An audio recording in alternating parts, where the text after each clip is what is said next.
Hello friends, welcome to my channel Pharmacy Times. Today we have discussed about pilot plant scale up for liquid orals. In the previous lecture we have discussed about introduction, general consideration and scale up for solids. Before attending this lecture, you need to watch our previous lecture. It helps in better understanding about the concept. So let's get started today's topic. Liquid dosage form. Considerations for pilot plant. Liquid dosage form is a pharmaceutical product involving a mixture of active drug component and non-drug component in the form it which it marketed for use. Liquid doses form जो है pharmaceutical product है जिसमें हमारा एक drug component और हमारा एक्सपिएंट्स होता है, ये हम सबको पता है। ये हमारे मोनोफेजिक भी हो सकते हैं, बाईफेजिक भी हो सकते हैं, किसी भी फॉर्म में अवेलेबल हो सकते हैं। अगर हम बात करें लिक्विड फार्मास्यूटिकल्स की तो पायलट प्लांट के लिए इसको जो है सॉल्यूशन, सस्पेंशन एंड इमल्सन में डिवाइड किया गया है। Scale up of each these present are different set of processing concerns that must be considered.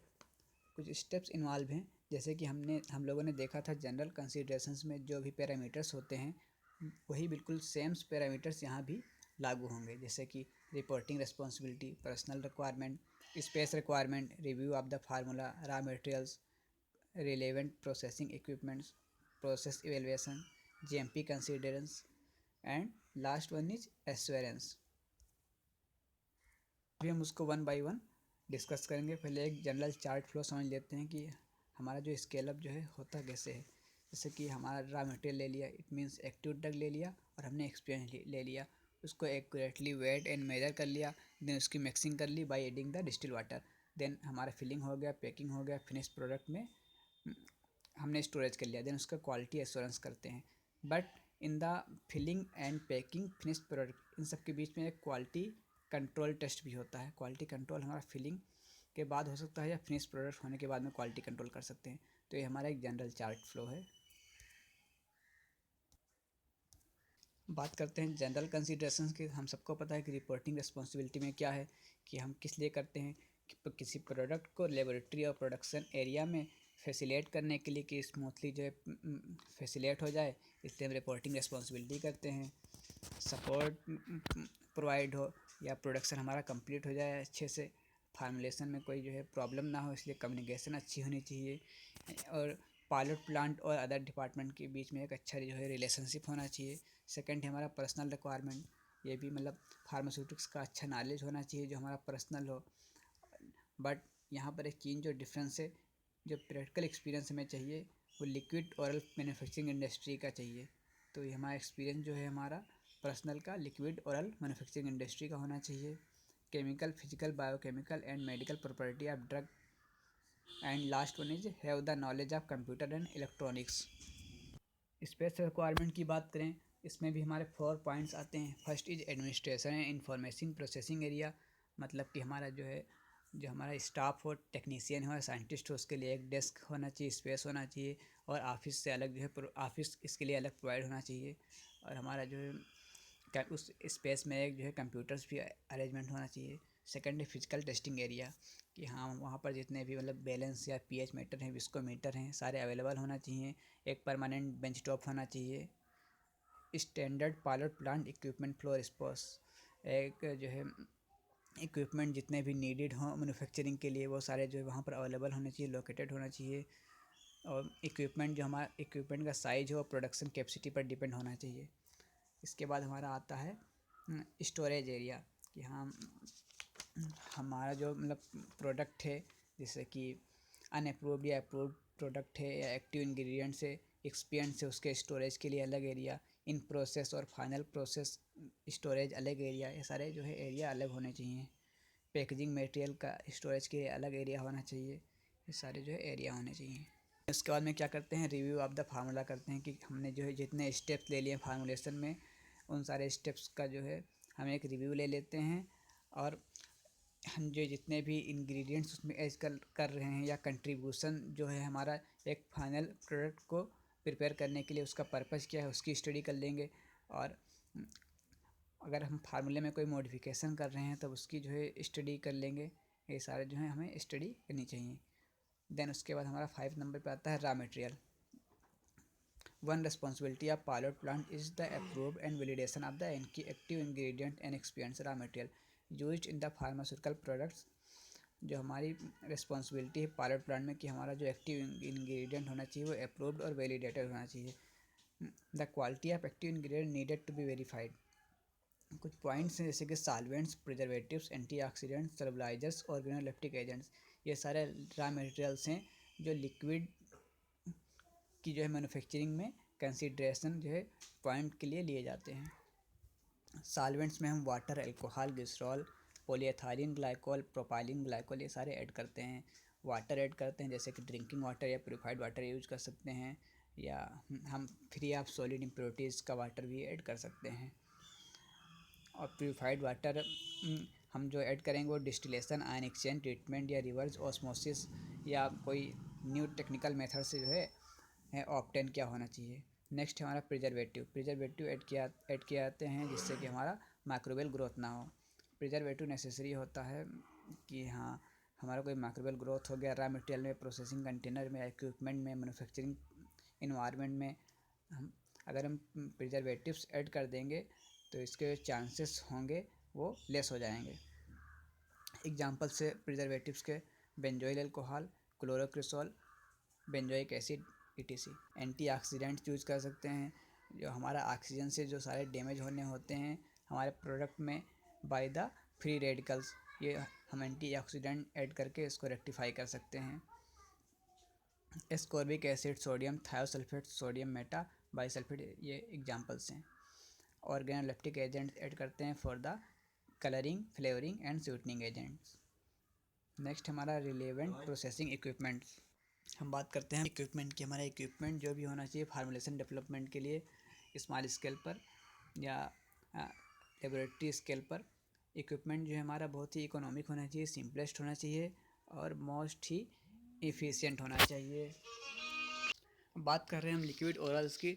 Liquid pharmaceuticals में हमारे जो टैंक्स आते हैं, केटल्स, पाइप्स, मिल्स, फिल्टर्स ये सारे हम यूज करते हैं लिक्विड के लिए, इसकी मैन्युफैक्चरिंग के लिए। तो ये सारे भी जो है बहुत ही स्टेनलेस स्टील से बने होने चाहिए हमारे, और इनकी क्लीनिंग जो है बहुत ही ईजिली हो जानी चाहिए। मतलब ऐसा हमारा जो है इक्विपमेंट होना चाहिए इसकी क्लीनिंग ईजी हो।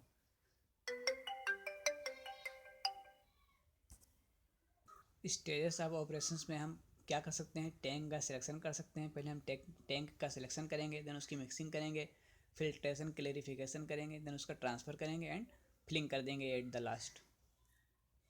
देन हमारा आता है 7 नंबर पे process evaluation. Item that should be examined include the following: mixing speed, हमारी mixing time and rate of addition of solvent, solutions of drugs, slurries etc, filter size, filling. Mixing speed से मतलब है कि हाँ हमारा जो कितने आरपीएम पे हम उसको रोटेट कर रहे हैं, कितने आरपीएम पे उसको हम चला रहे हैं। मिक्सिंग टाइम कितना टाइम ले रहा है, हम जो सॉल्वेंट, सॉल्यूशंस या ड्रग्स ऐड कर रहे हैं वो कितने जो है रेट से ऐड कर रहे हैं, कितना ज़्यादा स्पीड से तो नहीं ऐड कर दे रहे हैं। स्लरी जो है बहुत ही स्पीड से तो नहीं ऐड कर रहे हैं, बहुत ही स्लो तो नहीं ऐड कर रहे हैं। हीटिंग और कूलिंग रेट क्या है हमारा, फ़िल्टर साइज़ कितने माइक्रोन का यूज़ कर रहे हैं, बहुत ही बड़ा तो नहीं यूज कर रहे हैं। ये इन सारी बातों का जो ध्यान रखना पड़ता है प्रोसेस इवेल्युएशन, इन सारी बात को हम इवेलुएट करते हैं। जेएमपी कंसीडरेशन एक चेकलिस्ट बनती है जेएमपी की हमें, तो उसके अकॉर्डिंग ही चलना पड़ता है। जैसे कि इक्विपमेंट क्वालिफिकेशन क्या है, then process validation, regular process review and revalidation, relevant written SOP, adequate provision of training of personnel, a well defined technology transfer system and orderly arrangement of equipments. ये हमारे JMP consideration से इसी के according हमें जो है चलना है। इसके बाद हमारा आता है assurance, transfer of analytical method to the quality assurance. हम अब एश्योरेंस के पास भेज देंगे कि हाँ हमारा भाई सब कुछ ठीक है, हमने चेक कर लिया है, तुम चेक करो। During the scale up of new product, the analytic test methods transfer to the quality department. The quality assurance staff should review the process to make sure that the proper analysis instrumentation is available and that personnel are trained to perform test. आज हमने एक topic जो है यहाँ तक cover कर लिया। ये हमने बहुत ही स्पीड से कवर किया है क्योंकि हम इसको जो है जनरल कंसीडरेशंस में एक बार बहुत ही स्टेप बाय स्टेप वाइज बता चुके हैं। इसलिए हमने बहुत ही स्पीड से कवर किया है कि हाँ, ये जनरल कंसिड्रेशंस में भी कवर हो गया और हमारे लिक्विड ओरल्स के जो जनरल कंसिड्रेशंस में बिल्कुल सेम आपको लिखना। सिर्फ आपको ध्यान क्या देना है, यहाँ पर लिक्विड ओरल्स के लिए हम बात कर रहे हैं। हम पायलट प्लांट इसके लिए बात करेंगे सॉल्यूशन, सस्पेंशन और इमल्सन की। हाँ, अगर हम सॉल्यूशन के केस में देखें तो बहुत ही सिंपल सॉल्यूशन इजीली बन जाता है। जैसे कि हमारे पास क्या होना चाहिए, एक बड़ा सा टैंक होना चाहिए और उसकी मिक्सिंग कैपेसिटी जो है अच्छी होनी चाहिए, और जो इक्विपमेंट हो उसमें गुड कूलिंग और हीटिंग प्रॉपर्टी होनी चाहिए, जिससे कि हमारा रैपिड डिसोल्यूशन सिस्टम अगर हो जाए तो उसको कवर कर ले। सुटेबल ट्रांसफ़र सिस्टम प्रोवाइड होना चाहिए, फिल्ट्रेशन इक्विपमेंट प्रोवाइड होने चाहिए। ये सारी चीज़ें जो है क्लेरिफाई करने के लिए ये अच्छे होने चाहिए हमारे जो है इस सॉल्यूशन के लिए। इतना जो है काफ़ी है। अगर हम बात करते हैं सस्पेंशन के लिए, सस्पेंशन क्या होता है, pharmaceutical suspension is a course dispersion in which internal phase, it means हमारे जो active ingredient is dispersed uniformly through out the external phase. ये हम सबको पता है, फार्मास्यूटिक्स में हम पढ़ चुके हैं कि हमारा जो है सस्पेंशन में 2 फेज होता है। हम बात करते हैं स्केल अप की, तो इसमें हम एक थर्ड एजेंट जो है ऐड करते हैं, वो होता है सस्पेंडिंग एजेंट्स।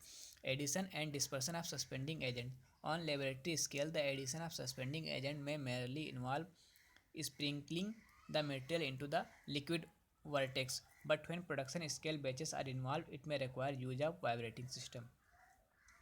अगर हम बैच वाइज कर रहे हैं स्केल में प्रोडक्शन, तो हमें वाइब्रेटिंग सिस्टम का यूज़ करना चाहिए, जो मैकेनिकल एक होता है, वो बहुत ही स्पीडली वर्क करता है। Hydration and wetting of suspending agent, the addition of a material that tends to clump during the process और that is difficult to disperse can also pose problems while handling large volumes. This problem may resolve by employing some specially designed powder feeding mechanism such as powder eductor. If the suspending agent is difficult to disperse, it can be successfully incorporated by mixing a slurry of a suspending agent with a portion of the vehicle. The latter facilitates rapid and complete hydration of suspending agents when added to the larger portion of vehicle. हमें क्या करना है, suspending agents को अच्छे से disperse करना है कि हाँ डिस्पर्स हो जाए, हमारा कहीं भी ग्लोब्यूल्स ना रह जाए। तो इसके लिए अगर हमारा डिफ़िकल्टी आ रही है तो उसको हम पहले क्या करेंगे, स्लरी बना लेंगे। स्लरी बना के लिए एक व्हीकल के पोर्शन में इनकॉर्पोरेट कर देंगे, उसमें जो है ऐड कर देंगे। उसके बाद उसका रैपिड क्या करेंगे, हाइड्रेशन कर देंगे सस्पेंडिंग एजेंट का, जिससे कि लार्जर पोर्शन वो आप व्हीकल में ऐड कर देंगे। व्हीकल जो हमारा जो है एक्सपेंट से सारी चीज़ें ऐड हैं, उसको हम कह रहे हैं, ठीक है। देन उसके बाद में हम मिक्सर इक्विपमेंट कौन से यूज़ करते हैं, इसका भी कंसिडरेशन लेना पड़ेगा कि हमारा टाइप ऑफ मिक्सिंग कैसा है। हम प्रोपेलर मिक्सर यूज़ कर सकते हैं, टरबाइन मिक्सर यूज़ कर सकते हैं। प्रोपेलर मिक्सर यूज़ कर रहे हैं, ये कैसा होता है, ये सारी चीज़ें हमने फार्मास्यूटिकल इंजीनियरिंग में पढ़ लिया है पहले ही। It consist of a number of blades, rounded pitches, 3 blades design that produces mostly axial flow up to 0.5 meter size depending upon the size of the tank. 8000 RPM की स्पीड से rotate करता है। ओवर सेटर ऐड कर देते हैं इसमें ताकि air entrapment ना हो। नाउ बात करते हैं फिलिंग ऑपरेशन की। फिलिंग ऑपरेशन के लिए बहुत ही इम्पोर्टेंट है कि उसका ट्रांसफ़र कैसे हो रहा है। हम क्या करते हैं, टैंक टू टैंक में ट्रांसफ़र करते हैं या टैंक से कंटेनर में ट्रांसफ़र करते हैं। तो ये एक बहुत ही इम्पोर्टेंट पैरामीटर है कि हम किस तरह से जो है इसका ट्रांसफ़र कर रहे हैं। हमारा जो है बहुत ही कंटामिनेट तो नहीं हो जा रहा है या कोई और प्रॉब्लम अराइज तो नहीं हो रही है ट्रांसफ़र करते time. Then the selection of the equipment depend on characteristic of liquid such as viscosity, type of packaging, surface tension. ये 3 तरह के हमारे जो है फिलिंग ऑपरेशन होते हैं या मेथड कह सकते हैं, जैसे gravimetric, volumetric, constant volume filling.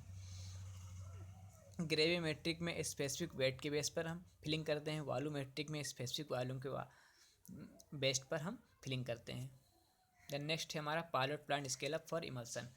अब हम सब जानते हैं कि इमल्सन में भी जो है 2 फेज होते हैं, एक और इसमें जो है एक थर्ड एजेंट यूज किया जाता है, इमल्सीफाइंग एजेंट। जो 2 फेज होते हैं वो इमिसिबल होते हैं, वो जैसे कि हाँ एक लिक्विड हो गया, एक लिक्विड हो गया, एक ऑयल हो गया, एक फेज दूसरे में डिस्पर्स होता है। और उसको स्टेबलाइज करने के लिए एक third agent emulsifying agent add किया जाता है। अगर फार्मूलेशन एस्पेक्ट की बात करें तो पर्पज पार्टिकल साइज है तो उसका जो है solid particles, droplet particles, protecting the API, buffering system, antioxidant polymers, ये इसको क्या करते हैं, प्रोटेक्ट कर लेते हैं। जैसे कि बफरिंग एजेंट्स है तो स्मॉल अमाउंट ऑफ एसिड या बेस ऐड करने से इस पर कोई इफेक्ट नहीं पड़ेगा। एंटीऑक्सीडेंट यूज करते हैं। हमने आपको पहले ही बताया कि हाँ, जो भी ऑक्सीडेशन बाई फ्री रेडिकल हो रहा है वो उससे बचाता है। पॉलीमर्स यूज करते हैं। मेंटेनिंग द अपीयरेंस, हमारा अपीयरेंस अच्छा हो या उसकी जो है स्मेल अच्छी हो, उसका कलर अच्छा हो, उसके लिए colorants, emulsifying agents, penetration enhancers, gelling agents add करते हैं। टेस्ट स्मेल मास्क करने के लिए हम स्वीटनर्स और फ्लोरिंग एजेंट्स को ऐड करते हैं। इक्विपमेंट यूज किया जाता है इमल्सन के लिए, वो टैंकर, मिक्सर, होमोजेनाइजर या फिल्ट्रेशन असेंबली। हम ये सारे इक्विपमेंट्स के की जो है हेल्प से जो है मैन्युफैक्चरिंग करते हैं। टैंक सिलेक्शन कैसे क्या करते हैं, material of the tank must not be added to the product, जो हमारा मटेरियल है टैंक का, जिससे मतलब टैंक बना है, वो जो है मटेरियल से एडिटिव नहीं होना चाहिए कि हाँ मटेरियल उसमें मैंने ऐड किया तो हमारा टैंक का मटेरियल भी जो बना है वो भी ऐड हो जाए उसमें। The shape and size of equipment must be selected according to the base size, हाँ हमें जितना बेस साइज जो है प्रोडक्शन करना है उतना ही बड़ा हमारा इक्विपमेंट होना चाहिए। The tank are usually constructed of polish stainless steel of different grades, teflon glass line tank, teflon या ग्लास लाइन टैंक यूज कर सकते हैं। Adequate cleanup procedure development, cleanup procedure जो है अच्छा होना चाहिए। देन बात आती है मिक्सिंग की, हम एमल्सन की मिक्सिंग कैसे करेंगे। Simple mixing is essential to increase the flow of liquid. If the liquid is high viscosity, high electric stirrer may be used, हम हाई मैकेनिकल पावर वाले स्टीरर को यूज़ करेंगे, हाई इलेक्ट्रिसिटी नीड होगी। Addition of ingredient in proper order have vital important, अगर हम ingredient को one by one जितनी हमें नीड है, जितना हमने रेशियो जो है बना रखा है पहले से, हम उसी के अकॉर्डिंग ऐड करेंगे तब हमारा जो है मिक्सिंग बहुत ही अच्छी होगी और हमारा जो है जो हमारा इंग्रेडिएंट होगा वो भी जो है एक रेशियो में मिक्सअप हो पाएगा। At high viscosity there is a chance of air entrapment, air entrapment के चांसेस जो है बढ़ जाते हैं। एयर इंट्रैपमेंट को हमने वर्सेटर से जो है उसको अवॉइड कर सकते हैं। अगर हमारा जो है हाई विस्कोसिटी है तो इंट्रैपमेंट हो सकता है, इसलिए हम लेस विस्कस रखेंगे। देन नेक्स्ट है हमारा एयर इंट्रैपमेंट कैसे मिनिमाइज़ किया जा सकता है, जैसे कि हमने बताया कि हम जो है एजिटेटर स्पीड को रिड्यूस कर सकते हैं, हम मिक्सिंग प्रोसीजर को टैंक में हम कर सकते हैं और उसको हम ऊपर से क्लोज कर दें। Homogeniser, suspension and emulsion require considerable greater shear forces, laboratory formulation is difficult to duplicate a large scale, dispersion produced by colloidal mill or an immersion homogenizer, variety of equipment should be evaluated for better result। Filtration and clarification, then हमने जो material ready कर लिया है उसका filtration करेंगे, clarification कर लेंगे, हमें प्रोडक्ट मिल जाएगा। Filtration procedure require careful evaluation to ensure that pilot scale up technique will exhibit the same degree of clarity as their laboratory counterparts, हमने जैसा लेबोरेटरी में किया था वैसे ही पायलट प्लांट में हो रहा है कि नहीं हो रहा है, ये सारे प्रोसीजर को हम अच्छे से जो है इवेलुएट करेंगे। During the pilot run the clarity of the filtrate should be check predictably, हम पायलट प्लांट जब हो रहा होगा फिल्ट्रेशन, उसकी जो है फिल्ट्रेट कैसे हो रहा है, उसकी क्लैरिटी क्या है, चेक करते रहेंगे। In order to stabilize schedule for changing pads cake cartridge depending on the type of the filtration employ, या हम एक शेड्यूल बना लें कि हाँ हमें इस टाइम पे कार्टिलेज या केक या फिल्टर को जो है चेंज करना है। In filtration filter pads are used which is made up of asbestos and cellulose, asbestos और सेलुलोज से बने फिल्टर पेड्स को यूज़ करना चाहिए। Selection of filtration depends on the product viscosity, volumes, rate of requirement, so it's all about pilot plant scale up for liquid orals. हमने जो reference लिया है वो लेकमैन से लिया है एंड जैन एन के शर्मा से लिया है। So thank you for watching.